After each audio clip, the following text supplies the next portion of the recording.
Welcome to the Powerful Ladies podcast. I'm Kara Duffy, and today's guest is Jill Jordan, founder of Spiritist.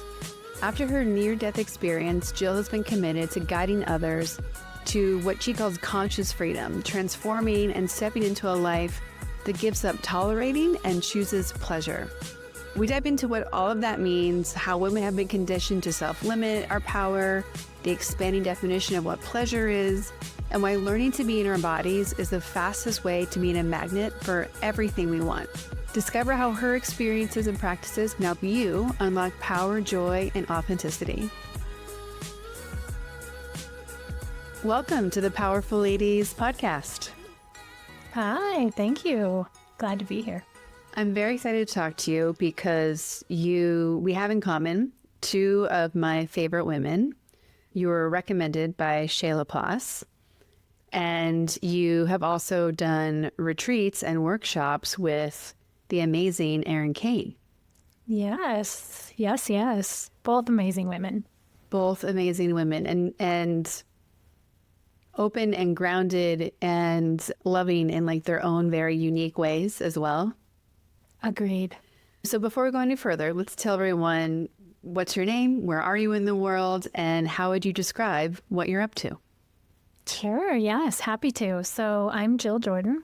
I'm in the mountains of Southwest Colorado, which I love. And what I'm up to, I always say, I'm just helping people to embrace their humanity and learn to love themselves, all parts of themselves, which is a monumental job when you think about like how complex humanity is. But it's something I just am so passionate about. I love it. And people have called you transformative healers, a guide, gurus, breathwork expert. Like there's so many ways that people describe what you do, because I think to your point, the impact you have on people is often in a way that is hard to articulate other than I was transformed and I don't really know how or why it happened. Yeah, I think that's fair. And I even have a hard time saying who I am or what I do, because I truly believe what I have to offer is just allowing people to be in that full humanity. And I think it came from my own experience of not growing up with that, not living with that, not being able to be rageful and angry and wanting and desirous and happy and sad. I lived in fear because the fear kept me safe for so long. And it wasn't a way of functioning. It wasn't a way of being at all. And I see so many people still walking around like that. And once I got that taste of what it felt like to let go of that fear and be in a different place, the world changed for me. And all I wanted to do was introduce other people to this opportunity. Well, and I'd love to kind of start at, you had a pretty dramatic pivot point that opened you up to this whole world that you now embody. Yeah. Let's tell people what happened. Yeah, for sure. So I had a near drowning accident on the river. I love sharing that the name of this rapid is the birth canal. No. It is. Isn't that amazing? Yeah. And we were on a rafting trip. We had rafted a lot with our family. My kids were on the rafting trip. Went through the rapid and our boat got hung up on this rock, and my partner and my son were kind of flushed out. I got pushed underneath a big, huge, giant rock. And I remember being under the water, kind of struggling. You just do that, and then you get ready to like pop up. I realized I wasn't popping up out of the water, and I kind of felt around, and there was a huge rock above my head, a huge rock at my back, some swirling water over here, and then just absolute blackness to the other side. And I came to this realization of, I'm not just going to pop up. So, of course, naturally, I'm trying to push against the rock. I'm trying to fight. I'm trying to get out. And I realized that it wasn't going to happen. And I had this very surreal moment of, this is it. This is how it happens. And it was actually very calm, if I'm honest. It was really just, oh, okay. And then I decided maybe not. And I heard this very clear voice that just said, they need you. I don't know where this voice came from. I don't know who this voice was. I have my own guesses, but I was able to turn away from the rock, place my feet on the rock, and push my legs out straight. And I got far enough away that the current was able to grab me, and I emerged above water. And super powerful in so many ways. I spent the next few months just staying up at night, researching underwater topography, researching near-death experiences, having some guilt for surviving. My younger sister had died of brain cancer, maybe within that year of this happening. So I had some survivor guilt. I had all of this stuff going on, and I couldn't even be in my body. I was so just otherworldly, honestly. And so someone introduced me to breathwork at that point, and I was forced to be in my body and have been in love with it ever since. It's such a dramatic pivot point, and I know that many people land in a open space for themselves spiritually, mentally, that don't require a near-death experience. Yours did, and what an interesting journey that you were put on with that. Yeah. When we look at you before that incident and you after, like, how would you describe yourself before and after for someone trying to grasp how big of a pivot this was for you, or how big of a emerging? I love that. I think that's a great question. And I think if I were to describe myself before that, I would say I was living in fear. I wasn't in my body. I was always up for the challenge. I was always ready to prove how strong I was and how I could beat it all. And it was all fear-based. Absolutely, 100%. And I think I came out of that understanding that I was in this body for a reason. This body is meant to explore so much. It's meant to feel so much. Like, we as human beings have so much capacity to feel. And I was living with this really tiny little amount of feeling, and it was all fear and conquering. Like, my version of the powerful me that I was actually fairly sick. It really was. And so when I learned to look at power differently, when I learned to consider that, whoa, like, I can welcome this rage. I can welcome this grief. I can welcome this fear. I can be all of that and still be powerful. Yeah. And to paint the picture at an even bigger level, were you you were in Colorado at the time? Yeah. And so I imagine that you and your family were doing like what you think of Colorado. You're doing outdoor activities. You're living a relatively healthy lifestyle. You're going to work. You're going to school. Like, was that the pre-life? Is that a good guess? Yeah. Yeah, I would say even more. I was in full-on mama mode. I was a partner. I was a mama. I was doing what I thought I should do, what it should look like. Like maybe oriented towards the task and the to-do list versus the feeling. And 100%. 100%. Yeah. So I think the coming back into your body concept, we're hearing a lot of this. I have been told it myself. I need to work on it more. And I think that a lot of people who maybe aren't in these modalities really can't grasp, like, what do you mean I'm not in my body? Like, I am my body. Like, I don't know how to not be in my body. And an example I can give for myself is even just doing like a body scan of how am I actually feeling. I'm so programmed to be brain first, feeling second, that for me, a practice is tapping in and just doing that body scan to actually notice just how does my physical body feel, let alone anything else. There's a big push now for somatic type of work. So could you explain to everyone listening, what does it mean to be in your body, and also defining what somatic work does and how it helps maybe make that happen? Yeah. Yes, for sure. And if I can, I'll preface that with like, the reason we all don't know about that is because we've been conditioned not to. I think that especially women, like, you know, I'm going to digress a little bit, Karen. Please, I hope that's go okay, ahead. and I will come back to the somatic piece. But I think especially women, you know, we used to be burned at the stake. We used to be erased from things. We used to be just omitted from everything when we were outside of the norm.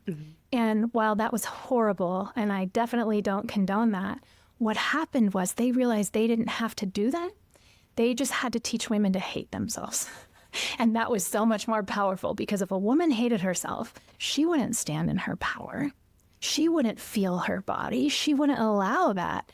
And so sadly, mothers taught their daughters, sisters taught their sisters to hate themselves because it kept them safe. That fear kept them safe. So for so long, generation after generation after generation, women didn't know how to feel their body. They didn't know how to be in their body. They were taught to be polite, to be kind, to be acceptable. So that wasn't discovering your body, feeling your body. That wasn't feeling pleasure by all means. That wasn't feeling anything but being a good girl. And so it doesn't surprise me that so many women are looking towards somatic work and so many women don't know how to be in their bodies. And I think it's, once you do it, there's no going back from it. Mm-hmm. And you're right, a body scan is a perfect way. But another way is to just come into touch with all those parts of you that are human.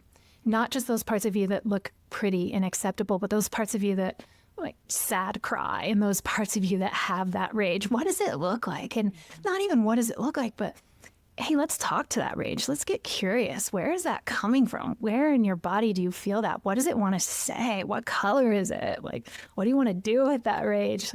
And that really gets you to feel it because we're so good at analyzing it. We were taught to do that. Mm-hmm. So yeah, just taking the time to get really, really curious about all these other ways we can feel. Well, and I was a college athlete, and I think anyone who's been in a performance athletic space, we're also taught, not from the good girl stance, but from the performance stance of disconnecting brain to body, because our brain is so powerful. We can force ourselves to do anything, and just coming back into being like, oh, I am out of breath. And what do I want to do with that versus we're out of breath, ignore it. Yes. Like you show up, you perform, right? And that performance piece, while it can do wonderful things, we see athletes doing wonderful things, that performance piece is so in the masculine. Mm-hmm. It doesn't allow us to be in that feminine at all. Yeah. And it's an interesting thing for me to even comprehend, like what does performance and breaking records and creating new levels of excellence in an athletic space look like coming from a feminine direction? Yeah. I genuinely don't know what that looks like. Right. Yeah. Yeah. What if women were allowed to step into a different kind of power? Mm-hmm. To show up in a different way. And I think we're seeing a little bit of it just with those women that showed up in the Olympics this year. What did that look like for the women who maybe pushed too hard and went too long and too far? And what did that look like for the women that showed up with a smile? There was that ice skater, and I don't know her name. But there we go. Like maybe that's what it looks like, Kara. Yeah. Well, because you still have to do there's the training and the practice and everything else, but there is the level of joy that she brought to everything was so powerful.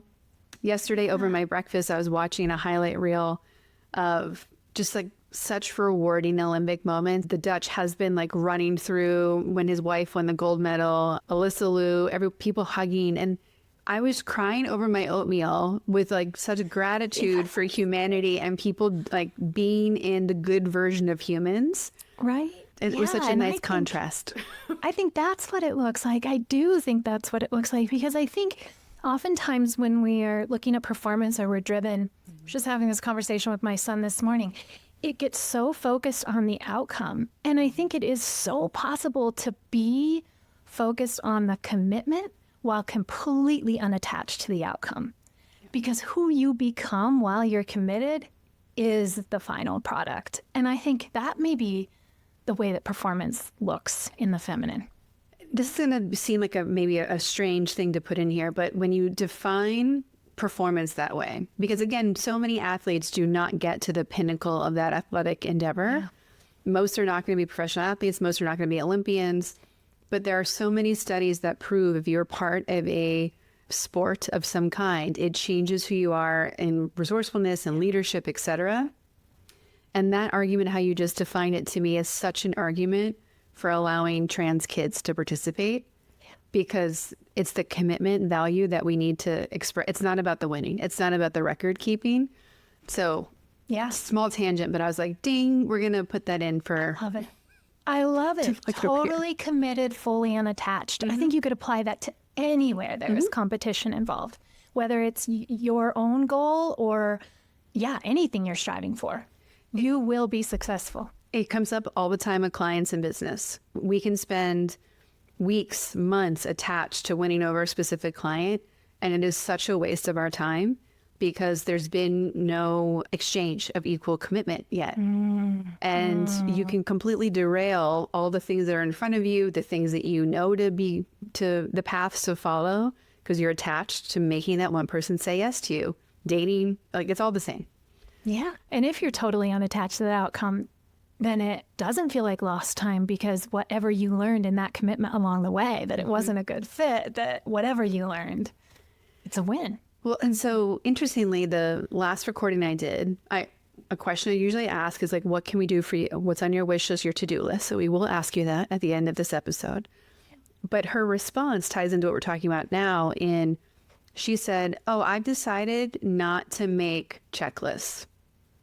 And I was like, I'm sorry, what? And I love, because this woman that we interviewed was such a high performer, so many accolades, like her resume is ridiculous and so just kind and unassuming when you meet her. But I was taken aback, and this is my weaknesses showing up of how do we create extraordinary things without a plan, without a to-do list. I think I'm pretty good at the committed versus attached component, but I still need a map. And that's how I view a to-do list. So how can we be our full version of humanity, or embrace the full human experience? And like, does it have to be completely detached from anything performative? Just being a human results in the performance? Or how do we balance it? Like, often for clients, to phrase it a different way for people listening, I'm very big into the woo-woo side of things, the manifesting. And my clients be like, I am manifesting this and it's not happening. And I'll say, what on-planet actions are we taking? Because we have to ground the woo-woo with on-planet actions. Like, we have to meet the universe halfway. And so I think that's what I'm asking you is, how do we step into this space you're creating where it occurs to me that we're like fully letting go of causing? So how do we let go of causing, if that's the right way to describe it, while still creating?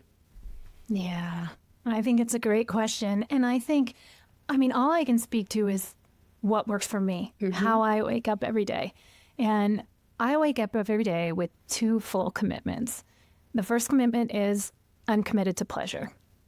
And it doesn't have to be self-pleasure. It doesn't have to be, it can look at pleasure anyway. It can be a long walk. It can be asking somebody else to make my breakfast. It can be whatever I want it to be. But I'm committed to that first and foremost, because if I'm committed to that, I'm going to show up the rest of the day full. I'm going to show up happy. I'm going to show up in that energy of pleasure. So that's my first commitment, which I think always helps me excel. It always helps me get to where I want to be, no matter what that is. And then I think the other part is being okay with whatever is, like being willing to be with it. Because I think to the extent that we struggle is the extent that we're not okay with what is. So if I work really hard that day and I didn't get exactly what I wanted, if I can be with what is, that feels like success to me. So I think changing our idea about what success is, what the final product is the true success. I really do. Yeah. And I hope that doesn't sound too woo-woo, but I believe it. No, because, if we're always measuring success based on external things, if we're always measuring it based on achieving 10 out of 10 or 100 out of 10, versus we're not giving ourselves credit for doing the work, for being committed, for showing up. One of the coaching tools I'll give clients sometimes is a done list. Like, you write down everything you've done that day to remind yourself that, like, no, I didn't do, I did things. Like, even if that day we showered and had breakfast and that's where we stopped, we still did 2 things. But most women in particular have a scroll that can go down the street of what they've done every day. And we're still not satisfied with having like checked the box for the day. And so I think in that space, like that, I really feel, I think it's almost like, what does that next level look like of and this is something I'm taking on this year, so this is becoming like a personal coaching session, but I really want to I've been stepping into being a magnet because I'm a very good producer. I'm a very good creator. I'm a very good causer of things. And I instead want to be a magnet for the things that are on my list. Yes. Yes. Yes. And then when you embody that, that will come to you. Can I share a story with you? Please, yeah. Okay. So this is my story of what I wanted to be. So I was so afraid of being visible, so stinking afraid of being visible. And it was because, I grew up in a mercurial home. It didn't feel safe. Fear kept me safe. So that's what I did. I finally got in some circles that matched what I needed to feel. For me, I would go to workshops and retreats, Kara, that didn't work for me. They were very soft. They were very I'm like, wait a second, where's the desire? Where's the rage? Where's that's in me. Where's space for that? And when I realized that the term safe space didn't work for me because you can't create my safe space. I can only create that. You can hold brave space for me. And I always say that to people, I'll hold the bravest space possible.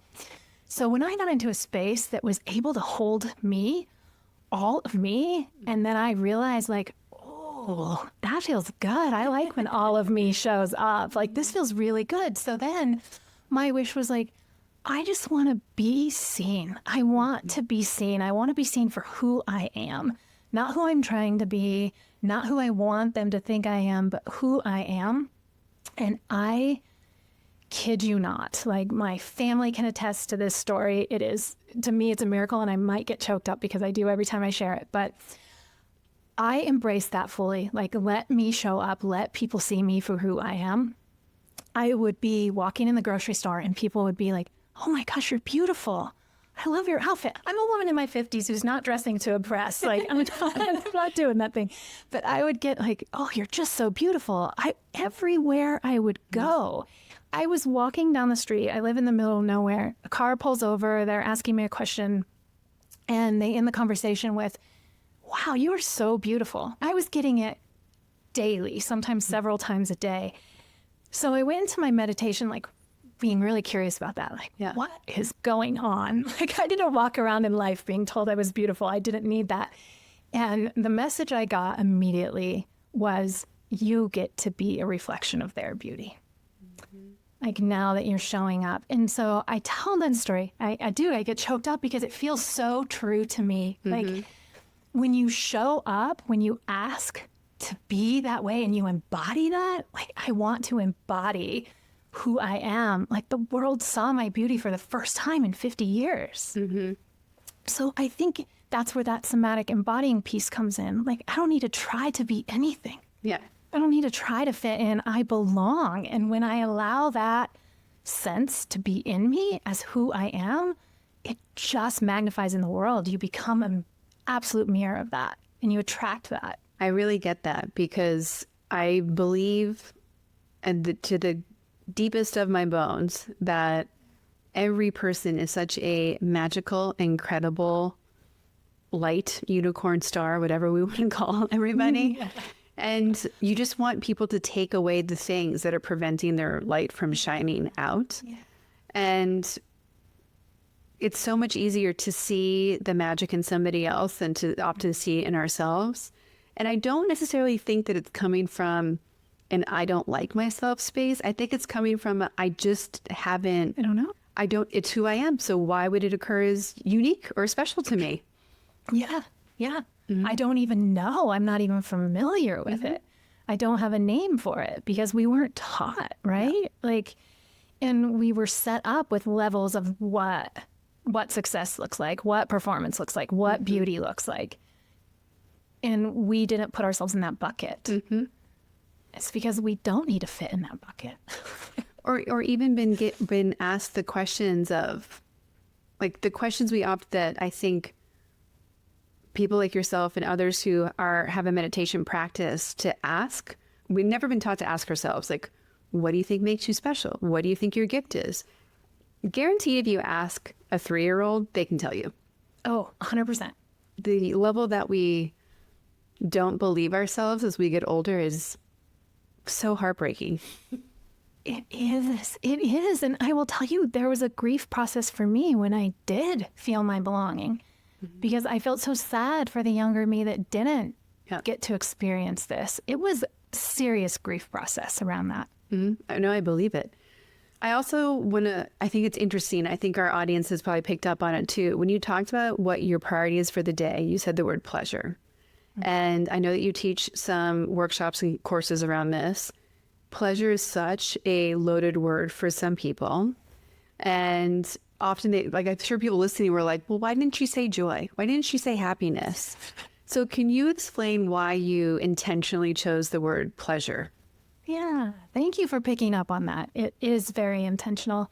Yeah, my work is definitely moving that way to help men and women experience pleasure, because I do think it's our life force. Like, pleasure overrides pain. It's scientifically proven. But people know pain. They're familiar with pain. Like, people will talk to you all day long about the pain and the politics and the woes. But you say pleasure, you lose eye contact. People get really uncomfortable. And I think when you look at pleasure, not from a performative way, but from a life force way, like, how good does it feel to just like tickle my arm, or to drink hot tea and feel it go all the way down into my belly? Like, that is experiencing what we are meant to experience. I mean, I said it earlier, but as human beings, we have such a capacity to feel. And so many people walk around feeling pain, feeling hurt, feeling, not that grief and rage and all that stuff doesn't belong, but they don't make space for like, I feel good. I feel really, really good. And I think you give yourself permission to be on a different level when you allow yourself to be in pleasure. There's a lot of work I do with clients about reclaiming the word selfish. Yeah. Because I think there's the fastest access to how we can have abundance in our life is by doing work and having businesses that are in alignment with what we're supposed to be doing. And often, to your point, the things that we don't even realize are our gifts for the world. Yeah. And I'm always blown away at how much we are tolerating at all levels. And like, some of the stuff we're tolerating, we probably would put in the category of like, it's not a big deal. But when you're tolerating 1,000 not a big deals, it becomes a lot that we're tolerating. Yes, yes. So it doesn't have to be we're tolerating an abusive relationship, we're tolerating bad clients. If you are tolerating sitting in a chair that you don't like, that it's a problem. Yes. And do you feel like, Kara, if we taught more young girls and women that they were deserving of pleasure, that they were deserving, and that they could be committed to their beingness, to being whole, to being deserving of pleasure, I don't think they would withstand that kind of stuff. I don't think they would allow it. And I think we're starting to see this shift happening, right? It's like starting with the bigger things, and we're starting, again, it's a levels game. So if we have the privilege to be playing and climbing up Maslow's hierarchy of needs, we can get into these spaces, right? Like, this is not a conversation we'd have a much different conversation about pleasure for somebody who's just been in Gaza, for example. Yeah. But if we're in a place where we have the privilege to change our circumstances that way, and we have the capacity the freedom to choose, it's almost our responsibility to be choosing what we really want in every small space. And I want to be mindful of the limitations that we have that don't allow us to think big enough sometimes. I do think anything is possible, so a big asterisk here. But sometimes we don't have we know our chair is not working for us, but we don't have the funds to change the chair. And so it's like, how are we teaching people the Jedi mind tricks of solving the problem without money, solving the problem like when we don't have the resources? It's like, that's the next level. So I think there's a whole wave of just getting people to notice first. And then it's like, what do you want to do about it? And then how do we do it when it seems like a completely unreasonable request? Yeah. Yeah. I think that's fair. And I think that when we feel pleasure, it's kind of ourselves recognizing the truth, like what we're meant to explore, what we're meant to feel. And so, yeah, the example of a chair, like maybe the answer isn't buying a new fancy chair. Maybe the answer is figuring out how to prop up pillows or figuring out how to move to a different space or sitting on the floor. And yeah, I think when we get out of a little bit of the victim mindset and we realize that, again, that power is with us, then we have more options. We have so many opportunities. We almost have so many options that once we know what options, the degree of options we have, that can also be paralyzing. So true. So true. And I think, to make this conversation maybe a little bit more tangible, depending on what your belief system is, let's just say for this example's sake, we believe that when we are not on this planet, we go somewhere where we aren't feeling pain anymore. I also can't imagine that we go to another place. If we can't feel pain, we probably can't feel some other things too. Like, are you going to be mad that you didn't experience the degree of pleasure, joy, comfort, love, security that you could have? Rage, grief, yes. sadness, all of it. Yeah. Like the elasticity. Yes. Like, are you going to be mad that you didn't try it out? Like, you don't need to stay there, but like, are you going to be mad you didn't try it out? Yes. And you explored it. I totally agree with you. It's our inherent right to explore all of it. And yeah, you don't have to stay there. Some of it you don't want to stay there, but to at least feel it, so worth it. Well, and when we do, a lot of people also will ask, like, how do I get more confidence? And you can't like just choose to be more confident. Like, even though it's a way of being, you can't like snap your fingers like, I am now confident. Like, it's only in stepping into those extremes or new experiences, or like, it has to be through shifting.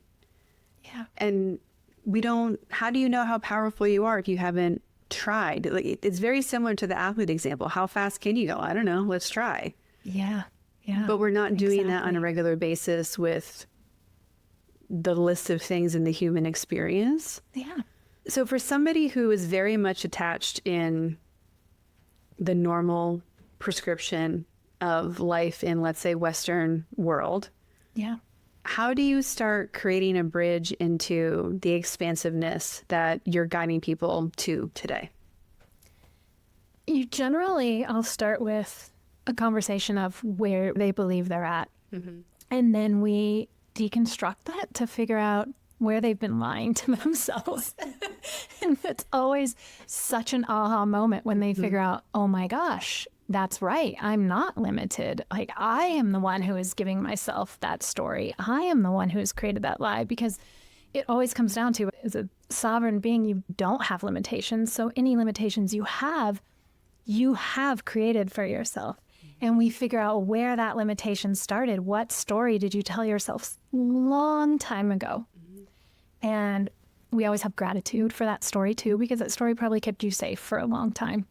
But then we realize that you don't need it any longer. So we can deconstruct those stories, those lies, and then all of a sudden they have this immense amount of freedom to go explore, to go try that sport, to try to run faster, to try to get a different chair and see what that looks like. And it removes the limitations. So that gets them out of this kind of limited space in the mind. And then we say, what would that feel like? What would it feel like? Like, you're sitting in a chair that you absolutely fucking hate. What would it feel like to be sitting in the most plush chair right now? Like, feel that in your body right now. Like, how good would that feel? And then you help them to realize you didn't go anywhere and you just felt really good. Like, let's look at how powerful you were in that moment. And so we try to take them out. I say we, myself working with them, try to take them out of that mind space and get them into their body and realize how much power they have to change.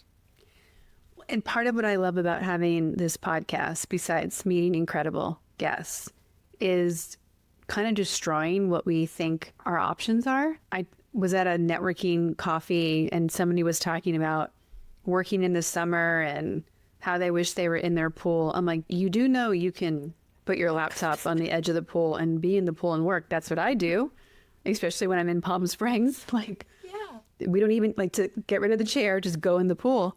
Yeah. And this guy's face, he looked at me like I had just like opened up Willy Wonka's like doors to I the. love that moment. He's like, wait, I can do that? I'm like, you work from home. Of course you can. Like, Yes. yes. Why are we following some silly rule of like the worst case, the worst option? Yes, yes. And you do that for someone who has carried the same story of the worst option since they were 5, you blow their freaking mind. Like, it's incredible. And all of a sudden the world becomes a different place. You're walking around and people are telling you you're beautiful. Like it becomes a whole different reality. And nothing shifted but the story you were telling yourself. It's incredible. So what I think is also interesting is like the shift you've been making and how you're sharing this with the world and moving into some of the sensual sides of pleasure and intimacy. How did you make that choice, and how are you seeing that kind of breaking people free in a different way? Because I do want to caveat this where I think when people hear about the types of workshops and retreats you're doing, everyone's brain kind of goes to like a example, like this must be some crazy, I'm not even thinking, erotic performance, yes, striptease, right? Like, yeah. Like, and you know, like they think that you're entering certain camps at Burning Man, and it's like this is a big spectrum, and you're talking about like level 1,000, and some people are at level negative 1,000. So can you define that a little bit more so people understand? So 2 questions. How did you get there? And then what is it actually versus what people might think it is? Yeah. Thank you for giving me the opportunity to open up that part of the discussion. So how I got there was working with a lot of women and understanding how repressed they were in self-expression. They felt dead inside. They didn't even ever touch themselves. They didn't feel good being touched. They didn't experience love. They didn't wear things that adorned their body. They didn't do anything that felt good. And I understood that it was something that we've been fed for a long time as women. And like I said, when we were taught to hate ourselves, we were taught to be good, we were taught to be polite because our mothers thought that that would keep us safe. When in reality, if women step into that pleasure and that power and their bigness as women, they're much safer because they're not going to accept that. They're not going to tolerate that stuff. And they're going to be a lot more powerful because it is a life force to be able to allow ourselves to feel one of the most amazing things we can feel. So I got into it by slowly introducing women to this. Like, hey, what would it feel like if you asked your partner to tickle your arm as you're laying in bed that night? Like, how would that feel? Can you ask for that? What would it take for you to ask for that?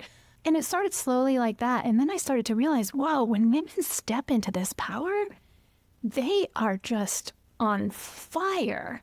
Like, they become these beautiful beings that are not to be messed with, and things just start happening in their life because they are full of this beautiful, amazing energy.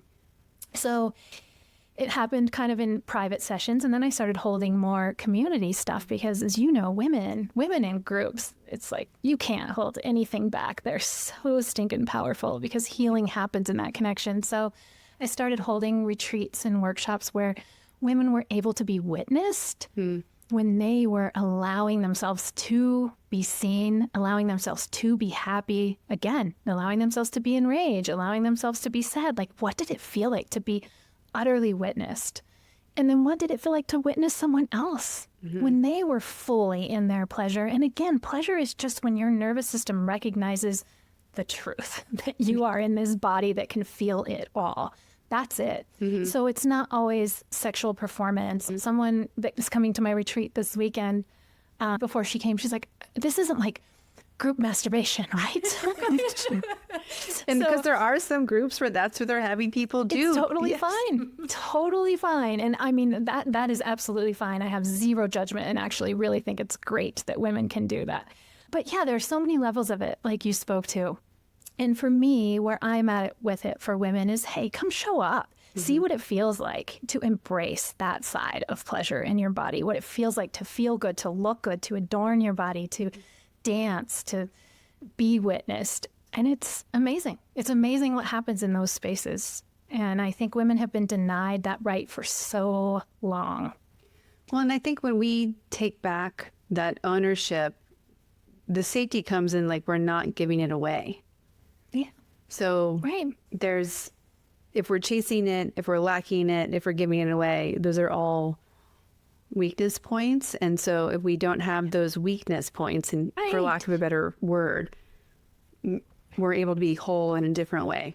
So true. When you trust your body and the signals it's giving you, if we taught our young girls, like, hey, when you get that feeling in your tummy, it's okay to say, fuck off. No. Yeah. And if we teach them that, like, ooh, when it feels good and I touch it, that's fine. If we taught them that, then we would have women, they would grow up as women who would say, no, dude, or no, partner, you're not getting that because that doesn't feel good. Or my intuition told me right away that this isn't a good situation.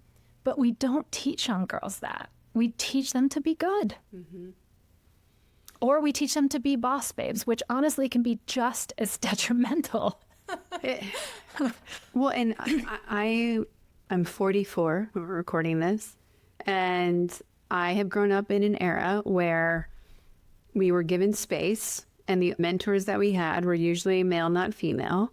And we were told that that there's masculine attributes that will help us function in this new world we've never experienced called a work before. And it's like, well, that's such BS.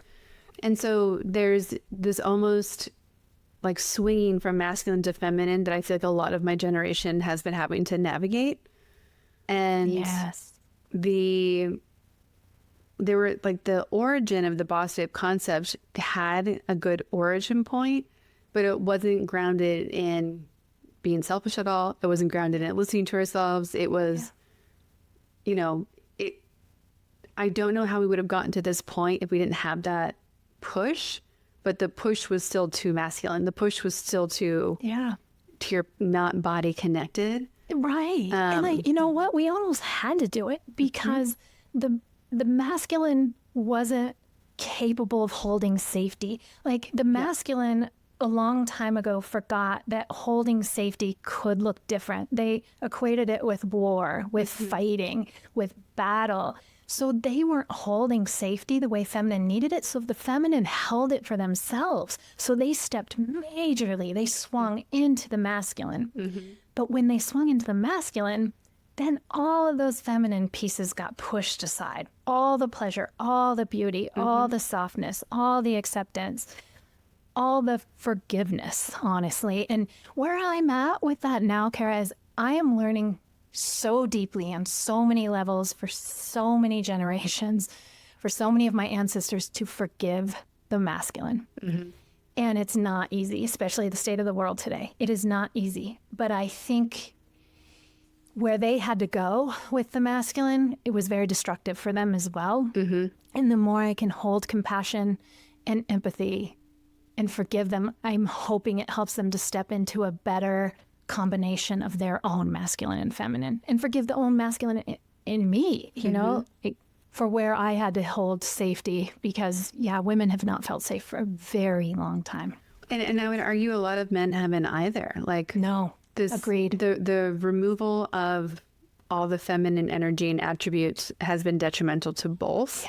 Nobody was holding safety. It was all about doing and war and fighting and power. Yeah, you see where we're at with that now. We've made a really cute bed to lie in that we now get to make and redo. Right. I think the hard thing for a lot of women to own right now is whether it was us personally or us as a gender and generationally, how we have caused this as well. Yes. And the ownership and the responsibility of, sure, there might be players who are dominant in taking action and making choices that are in front of everyone's view and causing the biggest ripple. But again, us not stepping into our power, us tolerating stuff allowed that lane to open up. And it's really confronting. It is. It is. 100%. I mean, to bring in a little glimmer of hope, I have a son who is 23 and a daughter who is 20. And I, again, just had a conversation with my son this morning, and it was so apparent to me how much he has that feminine part of him, and he embraces that. He's birthing this new business and literally birthing it and caring for it. And he's embracing that feminine side of bringing something to fruition. And he's in partnership in the way he honors her as a beautiful woman. And he has a new girl puppy, and watching him do that, like, I just see him really embracing it differently. And I think this new generation of men, I have a lot of hope for them. Yeah. Even my own, I have a lot of hope for. We're starting to kind of have that reset. And I think it's so important that we're allowing people to evolve and change. We're allowing the shift to happen. It's a really interesting balance as a cultural community right now of holding accountable, but allowing for transformation. Yeah. And I don't know that. I think forgiveness is the missing piece. Mm-hmm. And what does that really look like? Like, how can you forgive someone so wholly that they're allowed back in to the community with complete freedom? Yes. That's a lot of work on our end, right? Like, but I do believe that's the missing piece right now. And it's a lot of my own personal work that I'm doing right now because it's not easy. Have you heard of the book Shantaram at all? No. It's apparently the true story of a guy who escaped like jail in Australia and ended up in India. But the reason I bring it up is there's a really interesting chapter about forgiveness and how in the slums of India, when someone in that community does something wrong, how the community protects who they wronged and help hold them accountable and then decides when they're allowed back in. And it's really like the community steps up in a way where it's not like, oh, they go to jail. It's like, I think in the book, the example is like he cheats on his wife or something. And they're like, okay, well, here's what like the level of understanding your impact and then healing the people who are impacted as a community and then deciding like, you get it, you're allowed in again. Very interesting way that it's done. And I don't know enough about the psychology or the community studies of how that happens in real life in India. But that chapter of that book is, I think, a really good example of what it could be like at a community level. I love that. Thank you for that recommendation. I will check it out because, it's on the forefront for me, for sure. And I think when you look at forgiveness, you can take some personal responsibility by even saying, how much of this did I curate for my own lesson that I needed to learn? And how much did Earth and Mother Nature and whatever else curate for the lessons that we were supposed to learn as humanity? And can we be grateful for that? It's not an easy pill to swallow. And for me, it takes a lot of work. Well, and especially when, to your point about the safety component, part of our survival when we're in a space of what are we not tolerating, we often think first about boundaries against people who don't fit. And it's like, okay, there's a time and a place where you need to create that. And then how do you take that boundary down when you've expanded, even if they haven't? Like, yes, that's why I call it like next level Jedi training, because that's how it occurs to me of we've gone beyond Maslow's hierarchy of needs. And now we're dealing with how can we coexist? Yeah. And then you move even beyond like forgiveness to like, can I love them? Yeah. Can I love them? And you think about certain people in the world right now. I do a lot of work around, can I love them? Can they be here to serve a purpose that is greater than myself, than who they are? Yeah. And can I love them for that? Yes, I can. But, whew.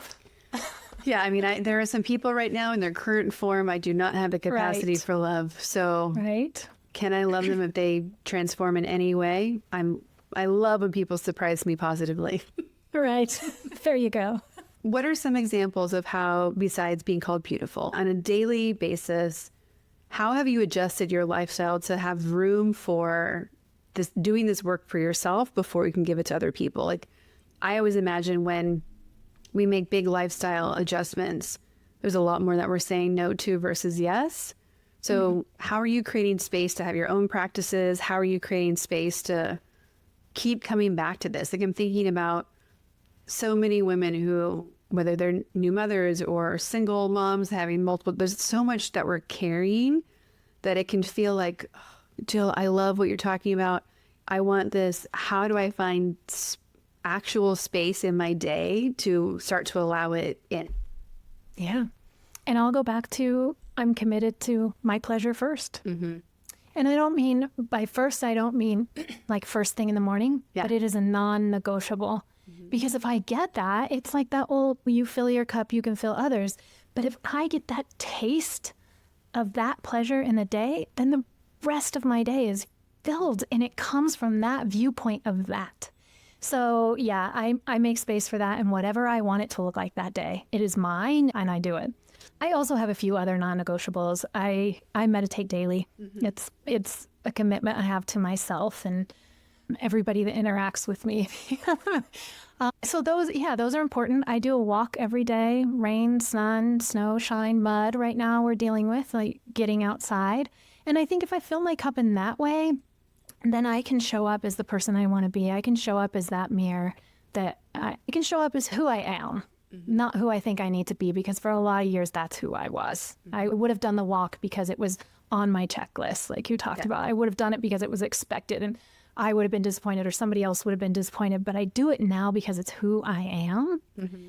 And then again, just my commitment to be with it. Like, yeah, sometimes you hear some really crappy news, but how can you be with that?